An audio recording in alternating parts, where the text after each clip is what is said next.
लाख दलदल हो मगर पांव जमाए रखना, और हाथ खाली ही सही मगर उठाए रखना। कि लाख दलदल हो मगर पांव जमाए रखना, हाथ खाली ही सही मगर उठाए रखना। कि कौन कहता है कि छलनी में पानी नहीं रुकता, बस बर्फ बनने तक विश्वास बनाए रखना। नमस्कार दोस्तों, स्वागत है आपका हमारे YouTube चैनल में। कैसे हो सब? आशा करता हूं कि अच्छे होंगे। आज हम राजस्थान के जिला दर्शन के बारे में पढ़ेंगे और जिला दर्शन में शुरू करने जा रहे हैं पहली क्लास। उसमें अजमेर जिला दर्शन के बारे में पढ़ेंगे, बहुत ही शानदार तरीके से पढ़ेंगे। आप बस अंत तक जुड़े रहिए। और दोस्तों, अब शुरू करते हैं अपनी क्लास को। उससे पहले आप ऐसा करो कि पहले वीडियो को लाइक करो, चैनल को सब्सक्राइब करो और शेयर करो, ठीक है। अब अपन शुरू कर रहे हैं अजमेर जिले के बारे में। कौन सा जिला? अजमेर। अजमेर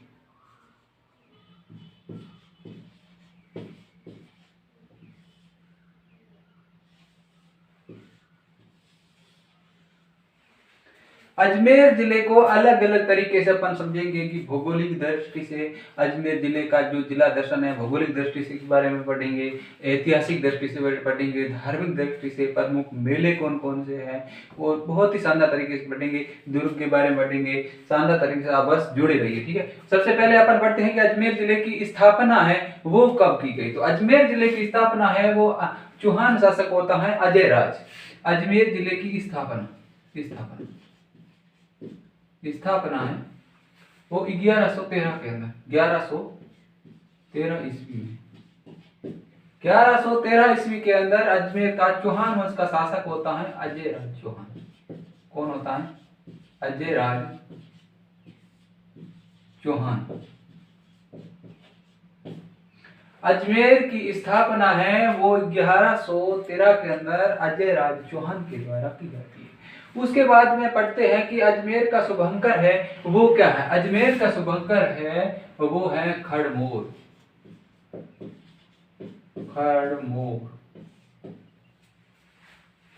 ठीक है, ये तो होगी नॉर्मल बात। अब पढ़ेंगे कि अजमेर का भौगोलिक दृष्टि से किस प्रकार अजमेर है वो स्थित है। सबसे पहले अपन राजस्थान का ही मैप बना लेते हैं। राजस्थान का ये है अपना राजस्थान, ये अपना हो गया राजस्थान,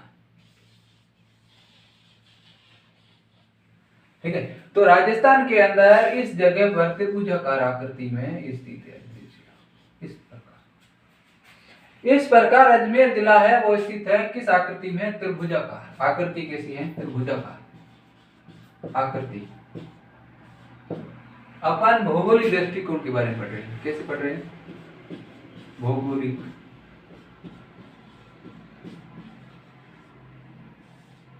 दृष्टि कोण, ठीक है। अपन भौगोलिक दृष्टिकोण के बारे में पढ़ रहे हैं कि राजस्थान की आकृति है वो कैसी है। राजस्थान की आकृति है वो नहीं, राजस्थान की तो चतुर्भुजाकार है, विषमकोणीय चतुर्भुजाकार है, लेकिन अजमेर की आकृति है वो कैसी है? त्रिभुजाकार है। अजमेर जिला है वो त्रिभुजाकार आकृति में राजस्थान के मध्य में स्थित है। ये हो गया अपना अजमेर। अजमेर हो गया, ये हो गया अजमेर। अब हम देखते हैं कि अजमेर के साथ कौन कौन से अन्य जिले हैं वो सीमा लगाते हैं। इधर देखते हैं तो यहाँ पर ये जयपुर जिला सीमा बनाता है, जयपुर। यहाँ पर टोंक बनाता है, टोंक के बाद में यहाँ देखते हैं तो यहाँ पर भीलवाड़ा बनाता है, और यहाँ पर बनाता है राजसमंद। राजसमंद के बाद में यहाँ देखते हैं तो बनाता है पाली। पाली के बाद यहाँ देखते हैं तो नागौर बनाता है। यानी कि अजमेर के साथ है जो जयपुर, और अजमेर के साथ जयपुर, टोंक, भीलवाड़ा, राजसमंद, पाली और नागौर, ये जिले हैं जो अजमेर के साथ सीमा साझा करते हैं। अब अपन पढ़ेंगे कि अजमेर जिला है उसका मतलब उपनाम क्या क्या है। तो दोस्तों, उपनाम के बारे में पढ़ते हैं कि अजमेर जिले की उपनाम क्या क्या है। उपनाम,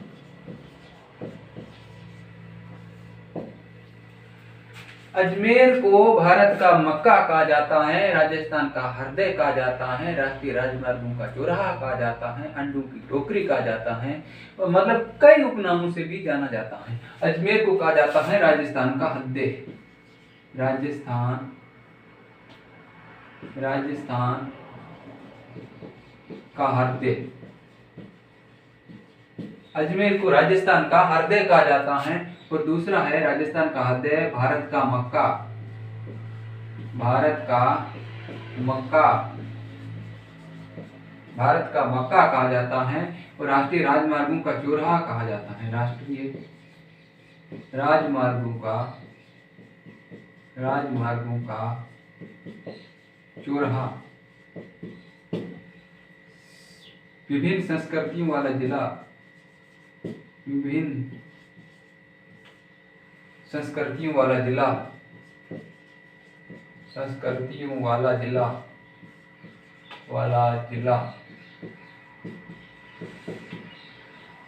अंडों की टोकरी कहा जाता है, अंडों की टोकरी कहा जाता है, अंडों की टोकरी कहा जाता है। भारत का मक्का, राष्ट्रीय राजमार्गों का चौराहा, अंडों की टोकरी। और इसके ये हैं उपनाम हो गए। अब अपन पढ़ेंगे कि राजस्थान का अजमेर जिला है वो उसके अंदर कौन कौन सी जो नदियां हैं उसके बारे में अपन पढ़ेंगे। ठीक है, तो अजमेर जिले के अंतर्गत जो नदियां हैं वो कौन कौन सी प्रवाहित होती हैं। नदियों में आती है फर्स्ट नंबर पर लूणी आती है, खारी, रूपनगढ़,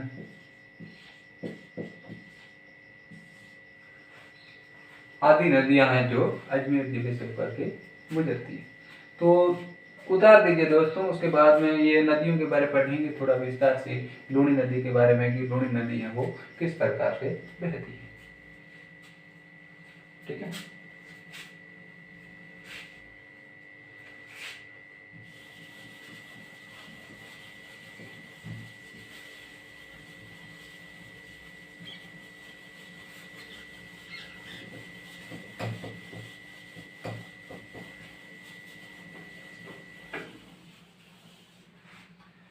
तो अपन पढ़ते हैं कि जो लूणी नदी है वो कहां से निकलती है। लूणी नदी है वो 6 जिलों के अंतर्गत बहती है, राजस्थान के 6 जिलों में बहती है।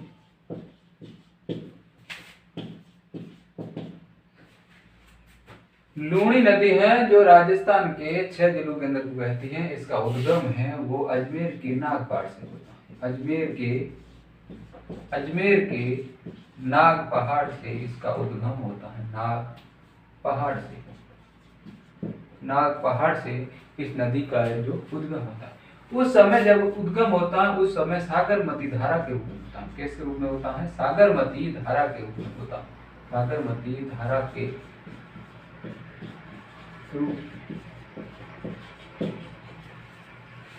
जब उद्गम होता है तो सागरमती धारा के रूप में होता है। और 6 जिलों में कौन कौन से जिले हैं? सबसे पहले अपन देखते हैं कि राजस्थान के अजमेर जिले से प्रारंभ होकर उसके बाद में नागौर के बाद में पाली के बाद में आता है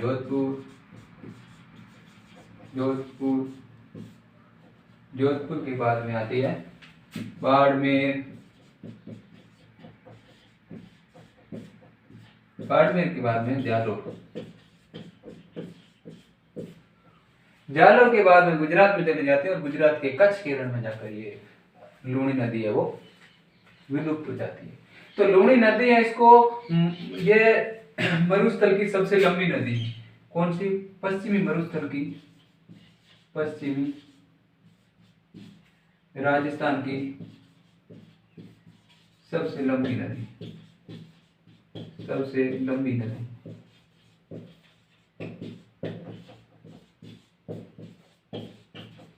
ठीक है, इसको कालिदास ने अंत सलीला कहा था। कालिदास द्वारा इस नदी को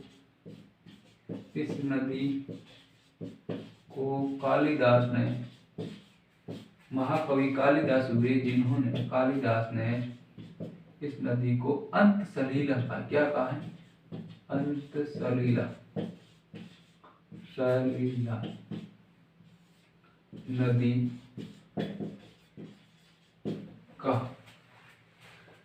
इस नदी को कालिदास जी ने अंत सलीला नदी कहा है। इसको, इसके और भी उपनाम है, इसको लवणावती भी कहा जाता है। इसको लवणावती भी कहा जाता है। लवणावती नदी व आदि खारी व आदि मीठी नदी भी कहा जाता है। क्या कहा जाता है? आदि खारी व आदि मीठी नदी भी कहा जाता है। आदि मीठी नदी, मीठी नदी, इसको आदि खारी व आदि मीठी नदी के नाम से भी जाना जाता है। तो उसके बाद में अपन दूसरी नदी के बारे में पढ़ते हैं, रूपनगढ़ नदी। उतार लीजिए।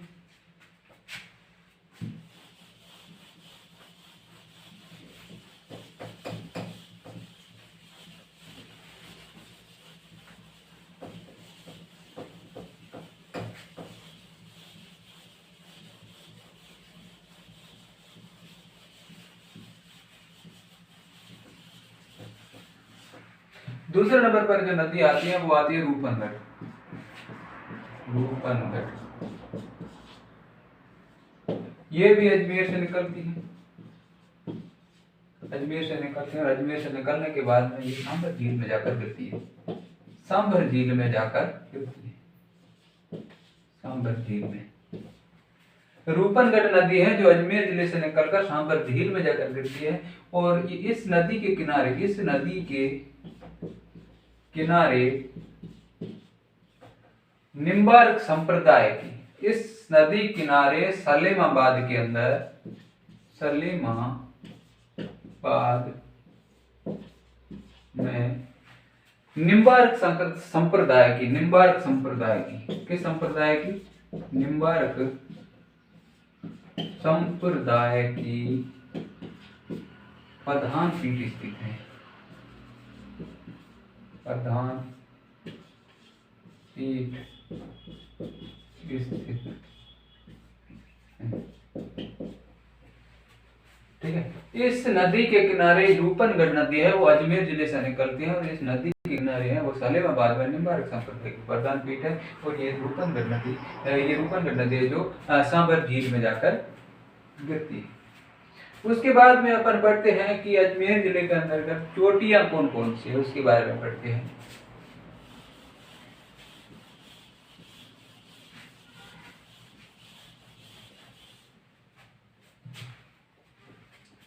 चोटियां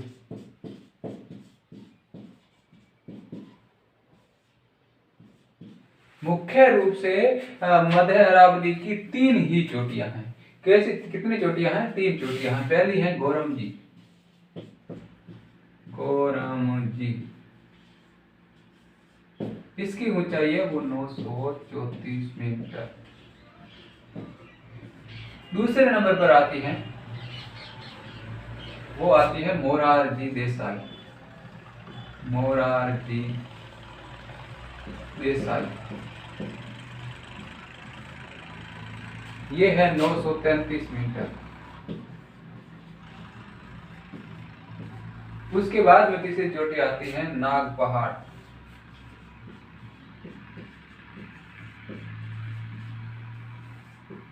नाग पहाड़ की ऊंचाई है वो है 873 मीटर।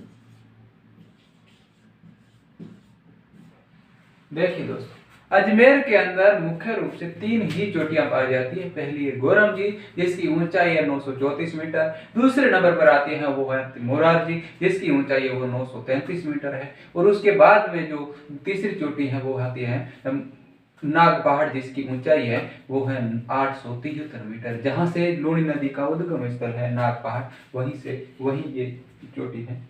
उसके बाद में दोस्तों पढ़ते हैं कि राजस्थान में झीलें कौन कौन सी है। राजस्थान में झीलें कौन कौन सी है, तो अपन इसके बाद में अपन पढ़ते हैं कि झीलें कौन कौन सी है।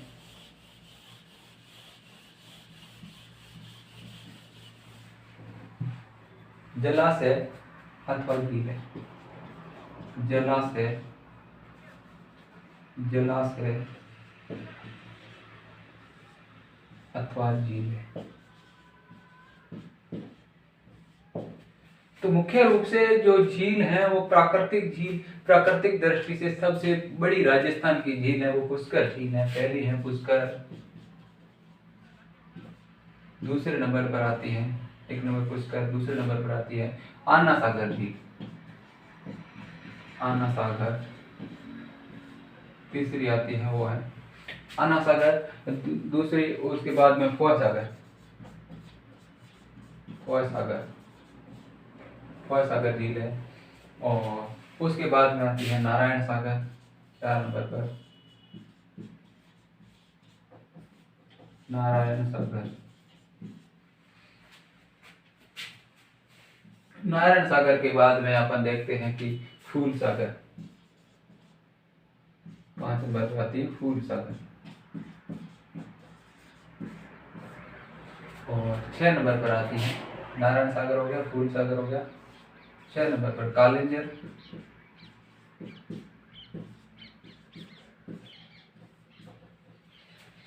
और मकरेड़ा, साथी है मकरेड़ा आदि। दोस्तों ये जो झीलें हैं, पुष्कर है, अन्ना सागर है, फोय सागर है, नारायण सागर है, फूल सागर है, फूल सागर है, कालिंजर है, मकरेड़ा है आदि ये झीलें हैं, ये अजमेर जिले के अंतर्गत आती हैं। और मुख्य रूप से अगर आपको याद करनी है, वो है पुष्कर झील है, अन्ना सागर झील है और फोय सागर झील। 3 ही झील हैं जो मुख्य रूप से आपको याद करनी है। बाकी वाली याद होती है तो भी ठीक है, नहीं होती है तो भी ठीक है, चलेगा। लेकिन मुख्य रूप से पुष्कर, आना सागर, फोय सागर ये अपने को मुख्य रूप से याद करनी है। आइए दोस्तों झीलों के बारे में भी थोड़ा बहुत बढ़ते हैं कि पुष्कर झील है, उसका निर्माण किस प्रकार हुआ। कई मतलब किंवदंतियां आती हैं कि पुष्कर झील का निर्माण है वो ब्रह्मा जी ने पुष्प फेंका तो झील बन गई। लेकिन ये किंवदंती, अपन इसको सही नहीं मान सकते। अगर वास्तविकता से अपन देखते हैं, भौगोलिक दृष्टि से अपन देखते हैं, तो पुष्कर झील का निर्माण है वो एक ज्वालामुखी क्रिया के द्वारा होता है। किस प्रकार होता है? ज्वालामुखी क्रिया के द्वारा होता है। मतलब कालडेरा का उदाहरण है, अपन कह सकते हैं कि कालडेरा का उदाहरण है। आइए दोस्तों पढ़ते हैं अपन पुष्कर झील के बारे में।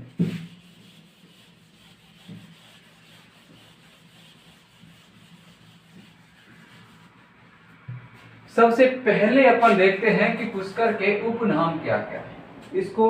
इसके बहुत सारे उपनाम हैं, जैसे इसको कहा जाता है तीर्थों का तीर्थ कहा जाता है, तीर्थों का तीर्थ, इसको तीर्थों का तीर्थ कहा जाता है, कोंकण तीर्थ कहा जाता है, कोंकण तीर्थ कहा जाता है, तीर्थों का तीर्थ, कोंकण तीर्थ, तीर्थों का मामा कहा जाता है, तीर्थों का मामा कहा जाता है। लेकिन दोस्तों याद रखना कि तीर्थों का भांजा है वो मचकुंड धूलपुर को कहते हैं। तीर्थों की नानी है वो देवयानी सांबर के अंदर स्थित है, देवयानी तीर्थ को कहते हैं, वो तीर्थों की नानी है। लेकिन यहाँ पर तीर्थों का मामा है, कोंकण तीर्थ है और तीर्थराज भी कहा जाता है, तीर्थ राज। ये राजस्थान की सबसे पवित्र झील मानी जाती है और यहाँ पर एक मेला भी लगता है पुष्कर के अंदर, जिसको रंगीन, राजस्थान का सबसे रंगीन मेला भी कहा जाता है। तो पुष्कर झील है, उसका निर्माण है वो किस प्रकार होता है। किंवदंती के अनुसार तो ब्रह्मा जी ने बुलबे का और पुष्कर निर्माण किए, तो किंवदंती सही नहीं मान सकते। लेकिन इसका प्राकृतिक जो रूप से यह कैसी झील है? प्राकृतिक झील है। कैसी है? प्राकृतिक झील है, प्राकृतिक झील है। इसका निर्माण है वो एक ज्वालामुखी क्रिया द्वारा हुआ। किस प्रकार हुआ निर्माण? ज्वालामुखी क्रिया द्वारा, ज्वालामुखी क्रिया द्वारा इस झील का निर्माण हुआ। जाना कि कालडेरा का ही उदाहरण है। किसका उदाहरण है? कालडेरा, कालडेरा का उदाहरण है।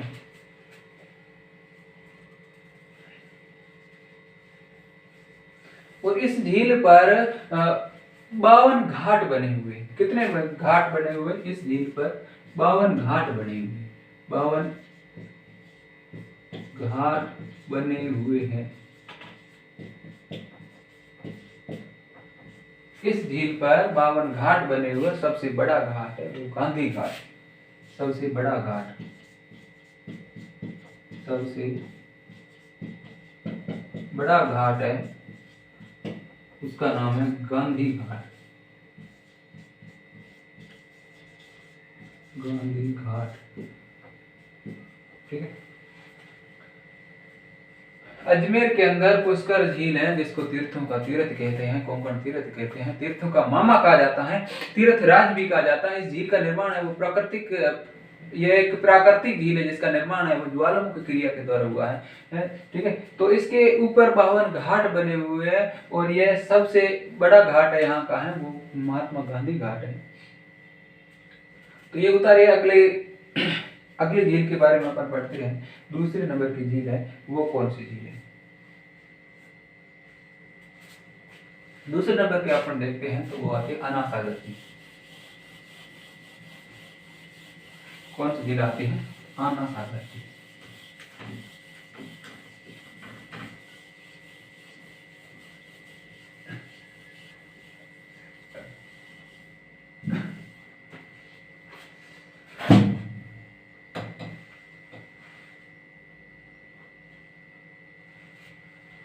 दूसरे नंबर पर झील आती है अन्ना सागर झील। अन्ना सागर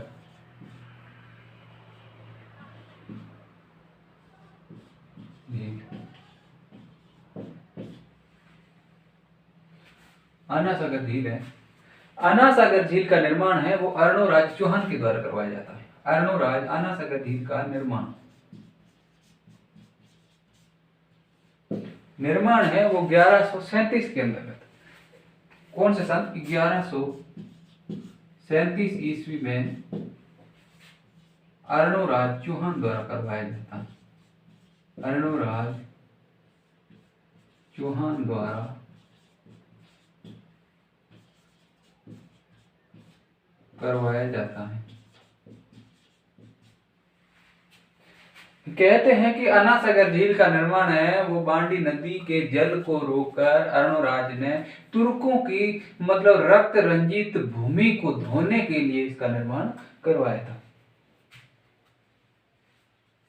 ये सवाल कई बार आ चुका है परीक्षाओं के अंतर्गत कि अन्ना सागर झील का निर्माण है वो किसने करवाया था। ये 1137 के अंदर अर्णोराज चौहान के द्वारा अन्ना सागर झील का निर्माण करवाया गया, ठीक है। उसके बाद में अपन तीसरे नंबर की वो है अन्ना सागर झील हो गया इसका निर्माण। इसके अन्ना सागर झील के किनारे हैं वो जहांगीर के द्वारा। किसके द्वारा? जहांगीर द्वारा दौलत बाग का निर्माण कराया गया। दौलत बाग, इसको वर्तमान में सुभाष उद्यान कहते हैं। क्या कहते हैं? सुभाष उद्यान। सुभाष उद्यान, वर्तमान में इसका नाम है वो सुभाष उद्यान है। दौलत बाग का निर्माण करवाया था इस झील के किनारे। दौलत बाग का निर्माण जहांगीर द्वारा दौलत बाग का निर्माण इस झील किनारे इस झील किनारे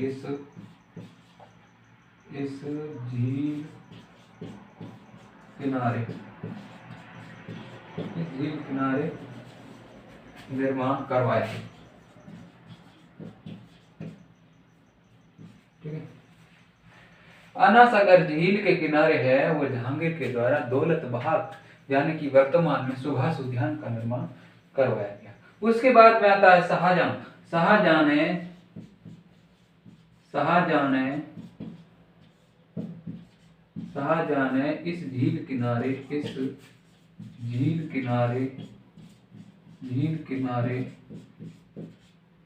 बारहदरी का निर्माण करवाया था। किसका निर्माण करवाया था? बारहदरी का निर्माण करवाया था।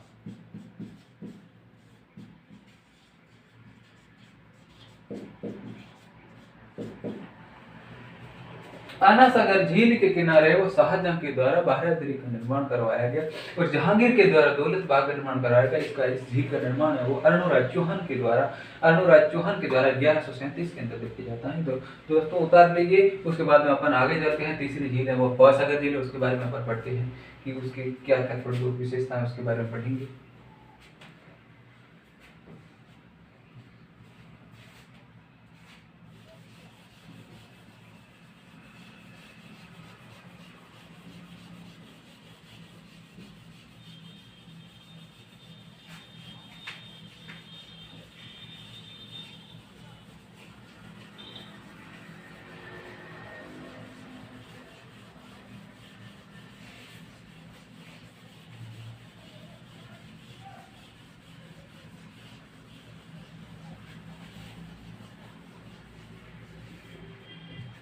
अब अपन पढ़ते हैं, वो आते हैं फॉयसागर झील। तीसरे नंबर के आते हैं फॉयसागर झील।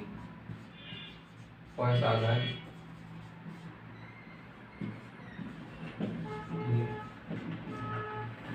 तो दोस्तों फॉयसागर झील का निर्माण है वो अंग्रेज इंजीनियर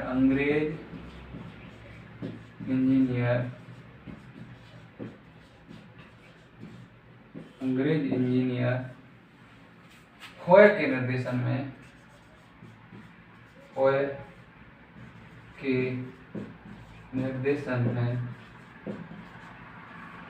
सन 1891 की ईस्वी में अकाल राहत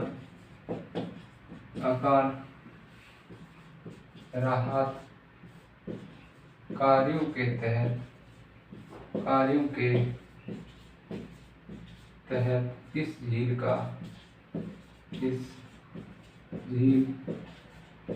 का निर्माण करवाया गया।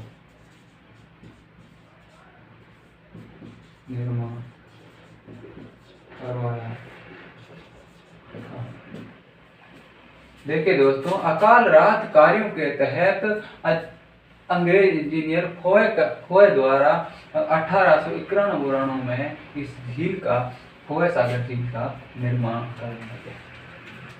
उतार लीजिए दोस्तों, अपन आगे चलते हैं कौन से झील आते हैं। अब देखते हैं कि इसके जो मिट्टी कौन सी, अजमेर जिले के अंतर्गत मिट्टी कौन सी पाई जाती है उसके बारे में बात करते हैं कि इस जिले के अंतर्गत कौन सी मिट्टी पाई जाती है।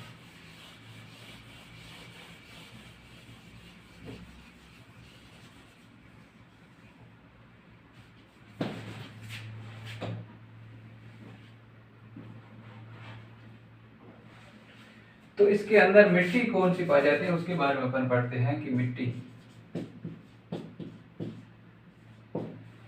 अजमेर जिले के पश्चिमी भाग में, अगर अपन देखते हैं पश्चिमी भाग में, कौन से पश्चिमी भाग में अपन देखते हैं तो अजमेर जिले के अंतर्गत भूरी रेतीली मिट्टी पाई जाती है। भूरी रेतीली मिट्टी पाई जाती है।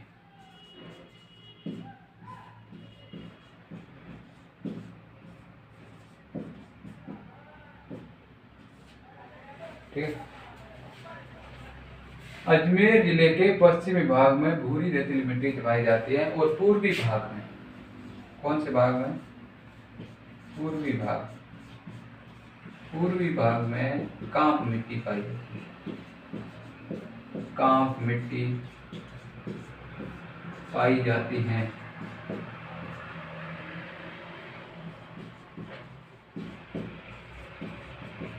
देखो दोस्तों, अजमेर जिले के पश्चिमी भाग में भूरी रेतीली मिट्टी और पूर्वी भाग में कांप मिट्टी पाई जाती है। अब अपन पढ़ेंगे दूसरा टॉपिक लेते हैं, उसके बाद में अपन पढ़ते हैं कि वन्य जीव के बारे में पढ़ते हैं। वन्य जीव यहाँ पर कौन सा मतलब वन्य जीव अभ्यारण्य स्थित है। ठीक है, तो अपन इसको उतार लीजिए, उसके बाद में अपन मिटा देते हैं। उसके बाद में अपन पढ़ेंगे कौन सा वन्य जीव अभ्यारण्य यहाँ पर स्थित है।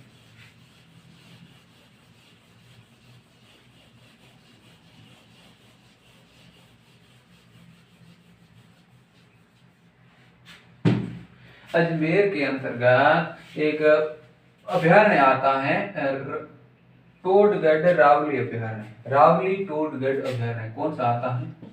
रावली टोडगढ़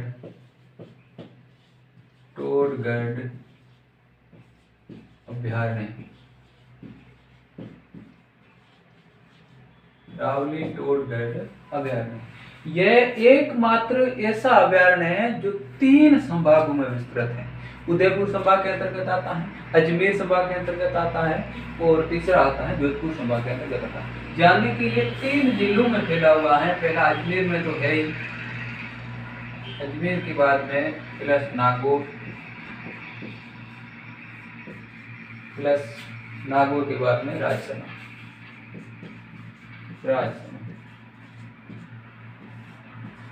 यानी कि टोडगढ़ रावली अभयारण्य है वो 3 जिलों के अंतर्गत फैला हुआ है, उधर अजमेर से, नागौर से और राजसमंद से। उसके बाद में अगर बढ़ते हैं कि यहाँ पर कौन सी दूध डेयरी है, तो पद्मा दूध डेयरी का एक नाम आता है, वो भी अजमेर के अंतर्गत आती है, पद्मा दूध डेयरी। कौन सी? पद्मा। पद्मा ये दूध डेयरी, दूध डेयरी जो कि राजस्थान की प्रथम दूध डेयरी मानी जाती है, जो कि राजस्थान की प्रथम दूध डेयरी है। ठीक है। उसके बाद में अपन देखते हैं कि अजमेर में एक स्थान आता है रामसर। रामसर में क्या है? वहां है बकरी प्रजनन एवं चारा अनुसंधान केंद्र है, वो अजमेर के अंदर आता है। कौन सा आता है? रामसर स्थान। एक आता है रामसर स्थान, वो भी अजमेर के अंतर्गत आता है, अजमेर का ही है। आज में रामसर के अंतर्गत क्या है कि यहाँ पर बकरी प्रजनन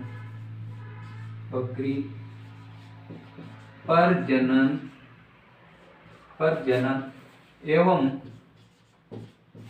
चारा अनुसंधान केंद्र, चारा अनुसंधान केंद्र।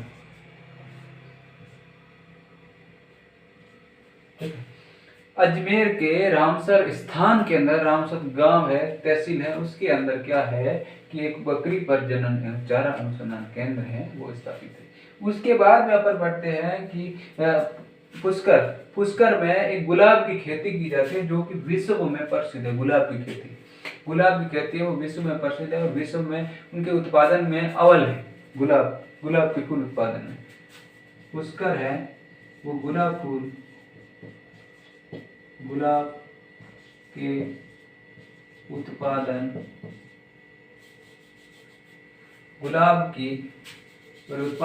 गुलाब की खेती के लिए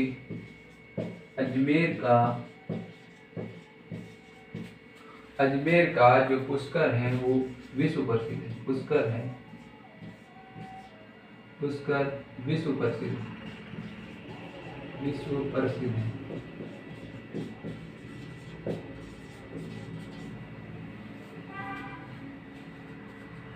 और अपन खनिजों की दृष्टि से देखते हैं तो बहुत सारे खनिज पाए जाते हैं, लेकिन अपन जो दूसरे है वो खनिजों के वाले ही टॉपिक पढ़ेंगे। यहाँ पर अपन पढ़ेंगे कि राजस्थान में एक फेल्सपार नाम का खनिज होता है।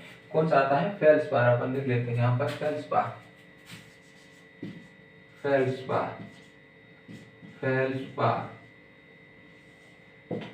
फेल्सपार खनिज है। इस खनिज के उत्पादन में वो अजमेर है वो अग्रणी खनिज। फेल्सपार खनिज है, इसके उत्पादन में अजमेर जिला अग्रणी जिला है वो अजमेर।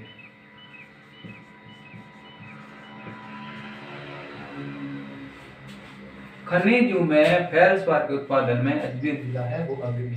तो दोस्तों इसको उतार लीजिए। अपन अगले टॉपिक के बारे में पढ़ते हैं कि आगे क्या पढ़ना है वो मैं बता दूंगा। पहले ये इसको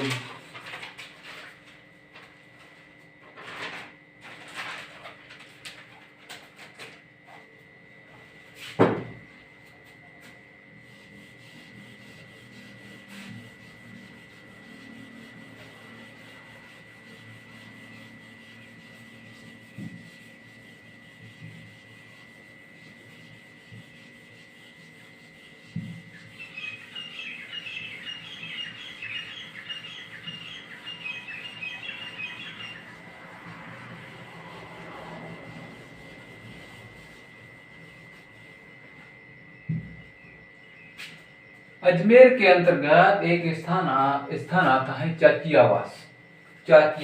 कौन सा आता है? चाचियावास। तो चाचियावास के अंदर क्या है कि अजमेर के एक कारखाना है जिसका नाम है HMT।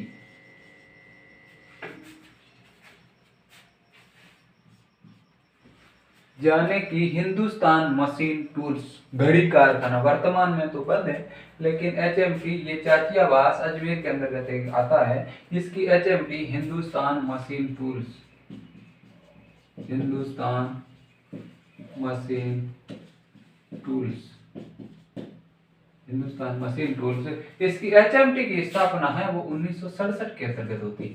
68 ईस्वी में इसकी स्थापना है वो की थी।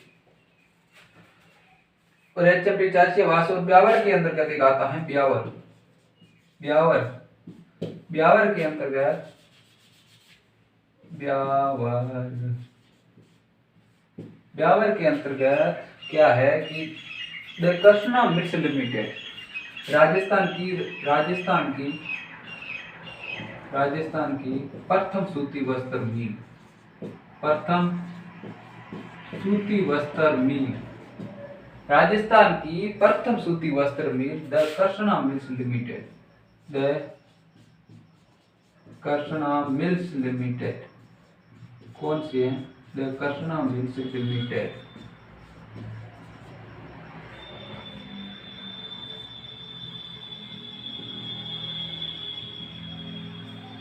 द कृष्णा मिल्स लिमिटेड है, इसकी स्थापना है वो 1889 के अंतर्गत होती है। स्थापना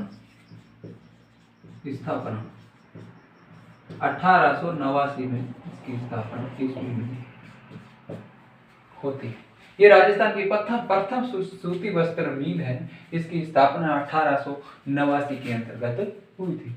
उसके बाद में अपन देखते हैं कि ब्यावर के अंदर ही दो सीमेंट के कारखाने हैं, श्री सीमेंट और राजश्री सीमेंट। कौन से हैं? श्री सीमेंट,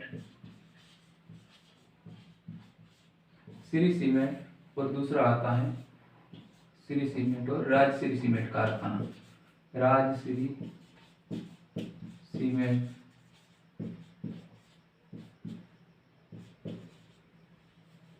राजश्री सीमेंट कारखाना। ये भी अजमेर राजस्थान, ये भी ब्यावर अजमेर के अंदर स्थित है। उसके बाद में अपन देखते हैं कि अजमेर के अंदर हैं कौन कौन से राष्ट्रीय राजमार्ग हैं वो गुजरते हैं। तो चलिए दोस्तों अपन देखते हैं कि कौन कौन से राष्ट्रीय राजमार्ग हैं वो।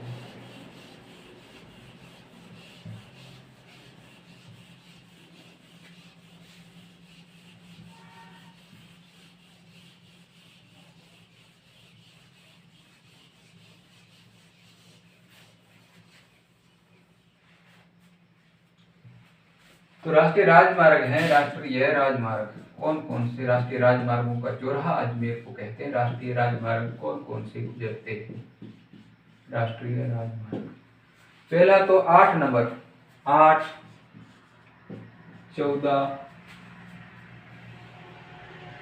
79, 79A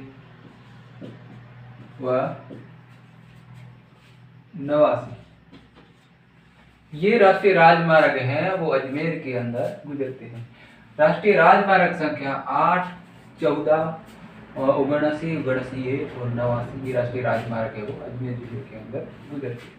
उसके बाद में अपन देखते हैं कि अजमेर जिले में कौन कौन से समाचार पत्र थे। समाचार पत्र, अब अपन बात करेंगे समाचार पत्रों के बारे में।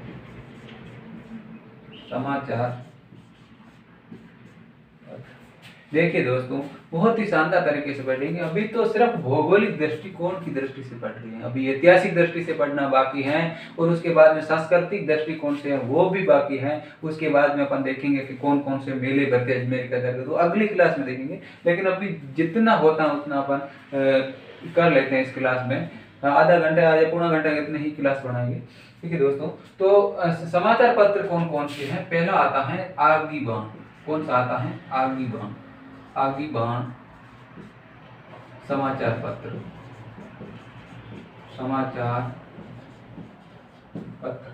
आगी बाण समाचार पत्र है वो अजमेर जिले के अंतर्गत ब्यावर में प्रकाशित होता था और प्रकाशित करने वाला था जय नारायण व्यास, जय नारायण व्यास द्वारा प्रकाशित, व्यास द्वारा प्रकाशित।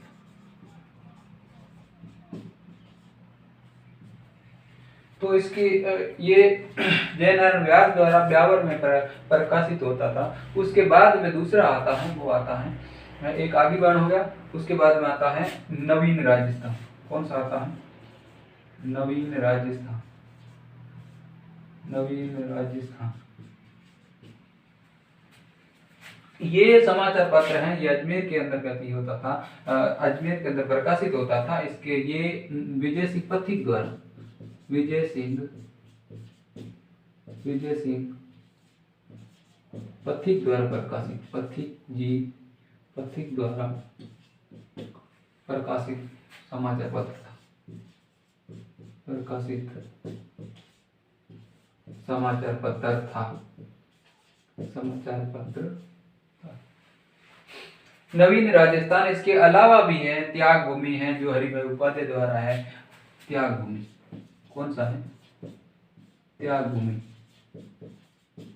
ये है हरिभाऊ उपाध्याय द्वारा प्रकाशित, हरिभाऊ उपाध्याय द्वारा प्रकाशित।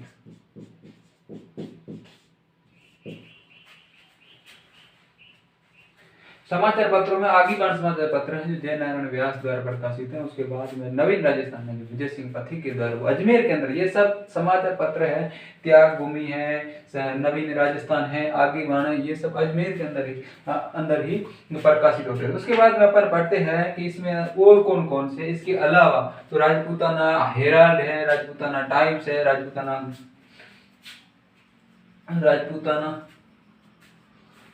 टाइम्स लिख लेते हैं अपन इधर ही।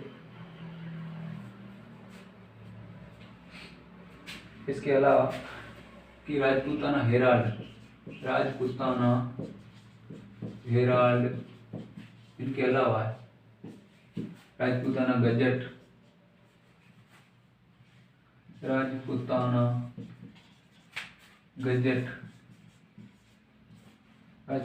Herald, Rajputana gazette, Rajputana times,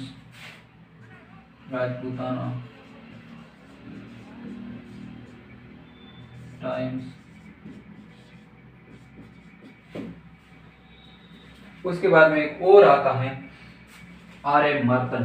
कौन सा आता है? आर्यमार्तन। ये सभी समाचार पत्र हैं जो अजमेर से प्रकाशित हुआ करते थे। ठीक है।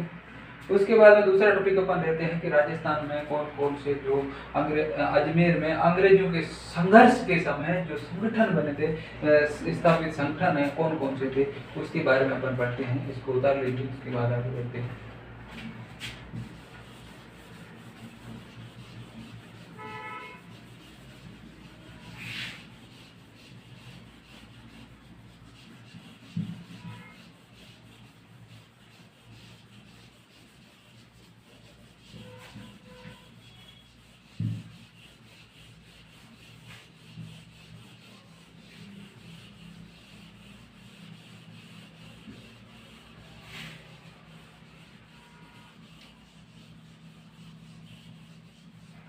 पहला आता है राजस्थान सेवा संघ। कौन सा आता है?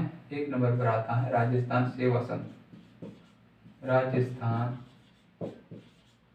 सेवा संघ।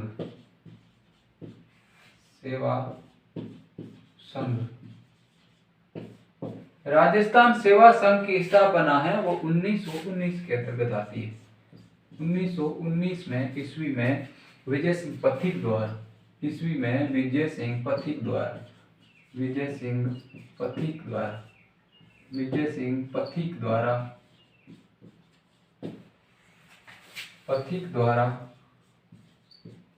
ये अजमेर में नहीं है, ये अब स्थापना है पथिक द्वारा वर्धा महाराष्ट्र के अंदर कर दी गई।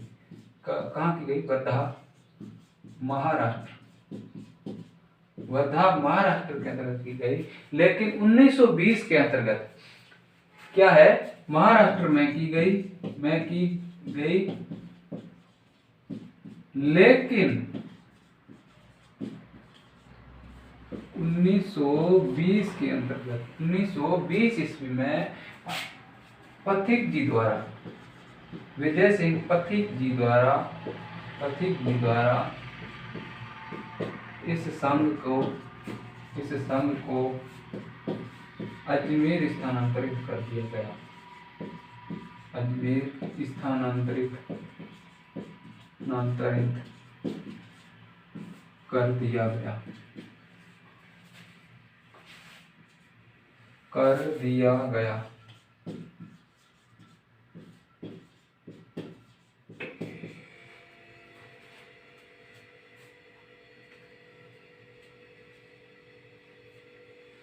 देखिए दोस्तों, राजस्थान सेवा संघ है, उसकी स्थापना 1920 के अंतर्गत विजय सिंह पथिक के द्वारा वर्धा महाराष्ट्र के अंतर्गत की गई और 1920 ईस्वी में अजमेर स्थानांतरित कर दिया गया, विजय सिंह पथिक जी के द्वारा ही कर दिया गया।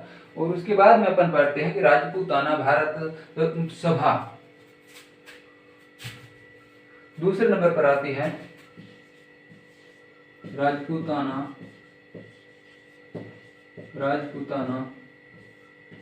मध्य भारत सभा। राजपूताना मध्य भारत सभा इसकी स्थापना है वो 1920 में होती है। कब की गई? इसकी स्थापना है वो 1920 के अंतर्गत होती है। किसके द्वारा की जाती है? ये स्थापना है वो जमुना लाल बजाज द्वारा। जमुना लाल बजाज द्वारा इसकी स्थापना है वो 1920 के अंतर्गत इसकी स्थापना की गई। तीसरे नंबर पर आती है वो वाल्टर हितकारिणी सभा।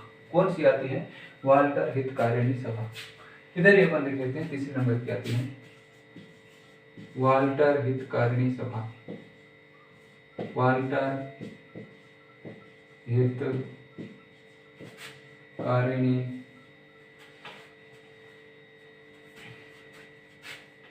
सभा। इसकी स्थापना है वो 1889 ईस्वी में। कब की गई? 1889 ईस्वी में। ये भी अजमेर के अंतर्गत ही की गई। कहाँ की गई? अजमेर में। अपन अजमेर में ही पढ़ रहे हैं, अजमेर के अंदर ही की गई। अजमेर में वाल्टर हितकारिणी सभा है, उसकी स्थापना 1889 के अंतर्गत अजमेर में ही की गई। उसके बाद में ये उतार लीजिए। उसके बाद में अगले टॉपिक को कहते हैं, अगला कौन सा आता है उसके बारे में भी पढ़ लेते हैं।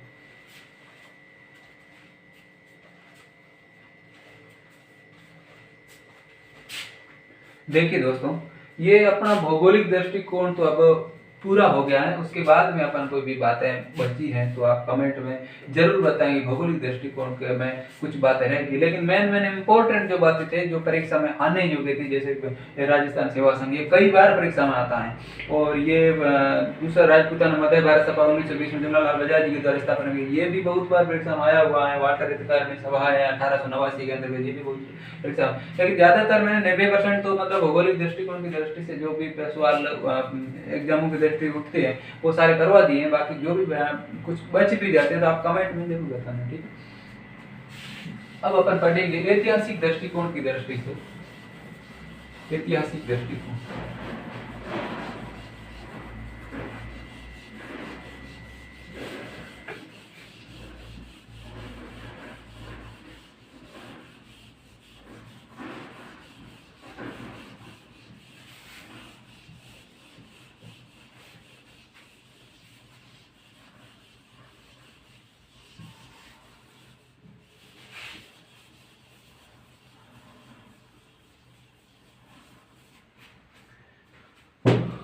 अब अपना आता है ऐतिहासिक दृष्टिकोण। कौन सा आता है?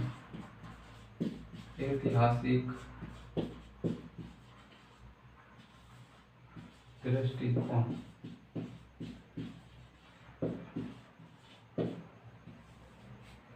देखिए दोस्तों, ऐतिहासिक दृष्टि के कोण से देखते हैं तो अजमेर नगर की स्थापना है वो अजय राज चौहान के द्वारा 1113 ईस्वी के अंतर्गत की जाती है। तो अपन देखते हैं कि इतिहास की दृष्टि से किस प्रकार अजमेर की स्थापना है की जाती है, ठीक है। तो विजुअली शिलालेख के अनुसार चौहान, यहाँ पर मतलब चौहानों का शासन था, तो विजुअली शिलालेख के अनुसार पिजोलिया शिलालेख के अनुसार, पिजोलिया शिलालेख के अनुसार, पिजोलिया शिलालेख के अनुसार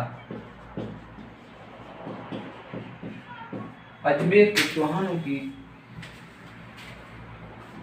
अजमेर के चौहानों की स्थापना, अजमेर के चौहानों की स्थापना, चौहानों की स्थापना, स्थापना है वो वासुदेव चौहान द्वारा, किसके द्वारा? वासुदेव चौहान द्वारा, वासुदेव चौहान द्वारा 551 ईस्वी में सांभर के निकट की गई, सांभर के निकट, सांभर के निकट की गई। देखिए दोस्तों, आप अगर कॉपी पेन जब तक नहीं लेके बैठेंगे तब तक आपके ये पल्ले नहीं पड़ने वाला है। सबसे पहला काम है आप कॉपी और पेन लेकर जरूर बैठें और उनको एक एक लाइन को नोट करते जाएं, ताकि मैं जो बहुत ही इम्पोर्टेंट जो बातें हैं वही बता रहा हूँ। बाकी वाले जो फिजूल खर्ची वाले नहीं मैं कभी बात करता हूँ, नहीं मेरे को करनी है। बाकी जैसे जो भी काम की चीज़ें, पढ़ाई की चीज़ें हैं वही अपन करते हैं। बाकी देखिए दोस्तों, आप कॉपी और पेन जरूर लेकर बैठें, ऐसे आपको याद कभी होगा नहीं। ये एक एक चीज़ें हैं, ये नोट करते जाएं। पिजोलिया शिलालेख के अनुसार अजमेर के चौहानों की स्थापना है वो 551 ईस्वी में वासुदेव चौहान के द्वारा की जाती है। उसके बाद में दूसरा एक आता है हमीर महाकाव्य। हमीर महाकाव्य नयन चंद्र सूरी का ग्रंथ है। किसका है? हमीर महाकाव्य, हमीर महाकाव्य, महाकाव्य, हमीर महाकाव्य ग्रंथ है वो किसका है? नयन चंद्र सूरी का है। हमीर महाकाव्य कहता है कि अजमेर के चौहानों का प्रारंभिक क्षेत्र था, अजमेर के चौहानों का प्रारंभिक स्थान है वो पुष्कर को माना है। किसको माना है? पुष्कर को माना है। देखिए दोस्तों, हमीर महाकाव्य कहता है कि नहीं, सांभर के अंतर्गत चौहानों की यह उत्पत्ति नहीं हुई। चौहानों की उत्पत्ति है वो कहाँ हुई है? वो पुष्कर के अंतर्गत हुई है। ठीक है। उसके बाद में अपन देखते हैं कि जो ऐतिहासिक दृष्टि से, जिसके बाद में अजय राज ने अजमेर नगर की स्थापना की। और पिजोलिया शिलालेख के अनुसार, जो पिजोलिया शिलालेख के अनुसार में जानकारी मिलती है कि वासुदेव चौहान 551 में चौहान वंश की स्थापना करता है। और दूसरा हमीर महाकाव्य कहता है कि इसकी स्थापना है वो पुष्कर में हुई माना जाता है। उसके बाद में एक दूसरा आता है शासक। यहाँ पर चौहानों का शासक था एक महान शासक, एक और हुआ जिसका नाम है अर्णोराज। अर्णोराज के बारे में अपन पहले भी पढ़ चुके हैं, लेकिन दूसरी बार पढ़ना भी सही रहता है। इसने आना सागर झील का निर्माण करवाया। आना सागर झील का निर्माण करवाया। झील का निर्माण करवाया। कब कराया? 1137 ईस्वी में। ठीक है। उसके बाद में अर्णोराज के बाद में एक और शासक आते हैं, उसका नाम है विग्रहराज चतुर्थ, जिसे बीसलदेव रासो कहा जाता है। चौहानों के चौहान वंश में मतलब इनका काल है वो स्वर्ण युग माना जाता है। इनका काल है वो क्या? स्वर्ण काल माना जाता है। अर्णोराज के बाद में आता है बीसलदेव चौहान।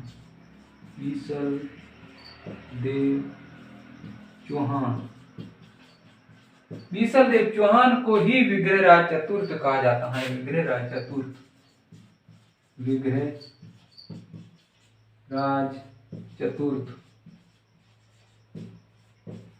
विग्रहराज चतुर्थ ने क्या है कि संस्कृत अजमेर के अंतर्गत एक संस्कृत पाठशाला का निर्माण करवाता है। हरि के लिए नाटक है वो उस पाठशाला के अंतर्गत दीवारों पर खुद लिखता है। उसके बाद विग्रहराज चतुर्थ ने क्या किया? विग्रहराज चतुर्थ ने संस्कृत पाठशाला का निर्माण किया। संस्कृत पाठशाला का निर्माण किया। संस्कृत पाठशाला का अजमेर के अंतर्गत निर्माण करवाया। अजमेर में निर्माण करवाया।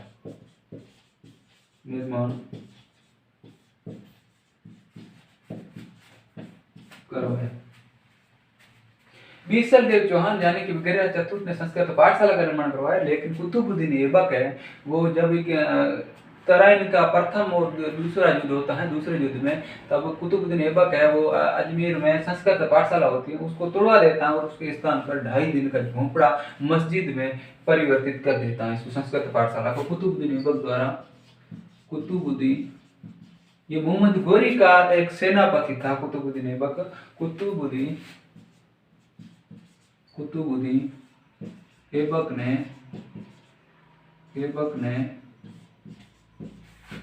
ऐबक ने संस्कृत पाठशाला को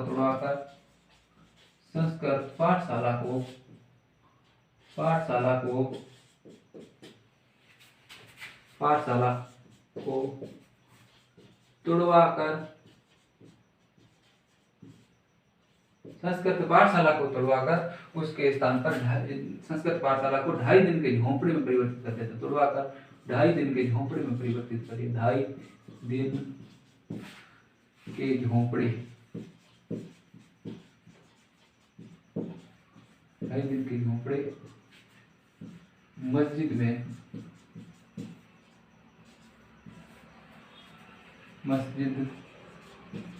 में परिवर्तित कर दिया।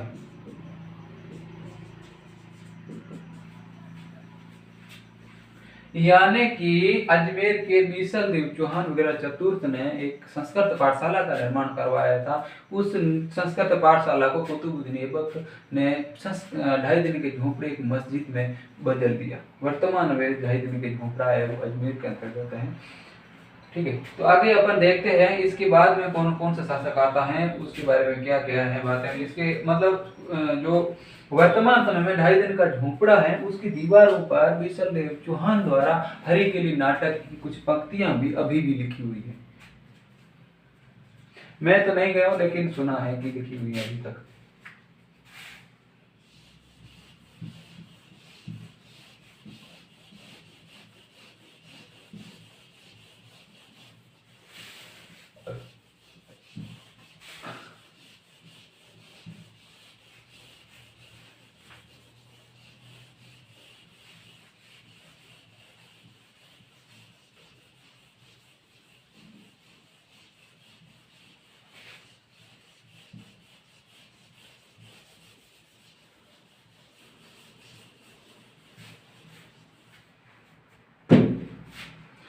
उसके बाद में अपन देखते हैं इसके बाद में कौन सा आता है, वो चौहान वंश का अंतिम शासक आता है पृथ्वीराज चौहान तृतीय। पृथ्वीराज चौहान तृतीय चौहान वंश का अंतिम शक्तिशाली शासक है वो पृथ्वीराज चौहान को माना जाता है। और इसके समय में एक महोबा का युद्ध होता है। कब होता है? 1182 के अंतर्गत।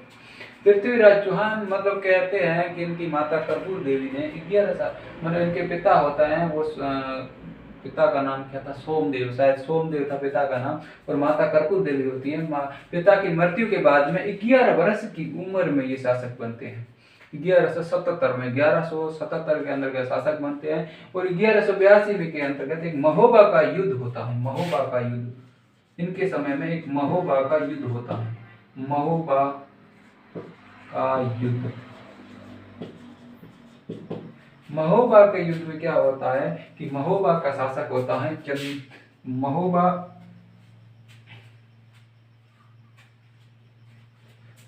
का शासक होता है